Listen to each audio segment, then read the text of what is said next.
Hi, I'm Thea Jirak. Welcome back to the Glory Be Block of the Month program. Today we're working on month 8. That means that we have all of our blocks done. We're going to learn how to square up the blocks that we've made, and we're going to start putting them together. By the end of today's session, you'll have the center part of your quilt put together. The first thing we're going to do is work on squaring up our blocks. When I make quilt blocks, I always try and have the same size ruler available to square up my blocks. In this quilt, in the Glory Be quilt, we're making 9.5-inch squares, so I'm going to use a 9.5-inch acrylic ruler to square my blocks up. One of the easy things about this ruler, and using one that's the same size as your block, you can easily match up your diagonal lines, and you can very easily see the outside of your quilt block underneath your ruler. If your quilt block is a little bit smaller than your acrylic ruler, don't trim anything off, because if all of your blocks are consistently a little bit smaller, they'll go together just fine. When I'm ready to put my quilt blocks together, it's a great time to rearrange my living room furniture and clear the floor.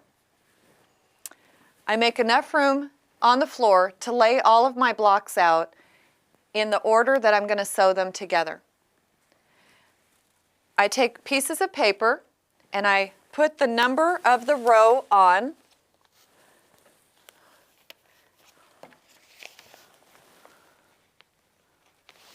And I actually pin it to the first block of that row. So there's row 1. There's row 2. Row 3. We have 6 rows that we're putting together today.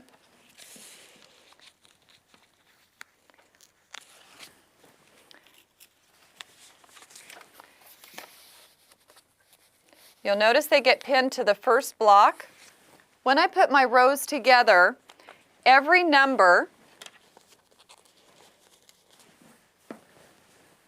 has an arrow.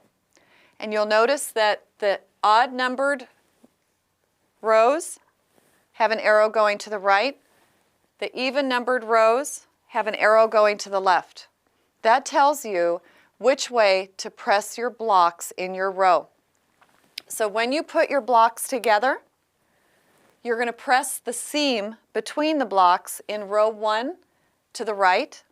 You're going to press this seam to the right, this seam to the right, to the right, to the right. In row 2, all of the seams between the blocks are going to get pressed to the left. That way, when you put row 1 to row 2, the seam between the blocks in these 2 rows go the opposite direction and they nest together. You're going to put your rows together, 1, 2, 3, 4, 5, and 6, and sew them all together to make the center of your quilt. With your rows labeled and the center of your quilt all put together, the next and last thing that we have to sew is your sawtooth border. Last month we made our flying geese blocks. This month we're going to put them together. You're going to alternate green and blue for the Lexington quilt, or the colors appropriate to your color kazoo quilt. Just take them, and with both of your flying geese flying in the same direction, you're going to put them together, and we're going to sew a 1/4-inch seam. The most important part of this is sewing a 1/4-inch seam, alternating your colors,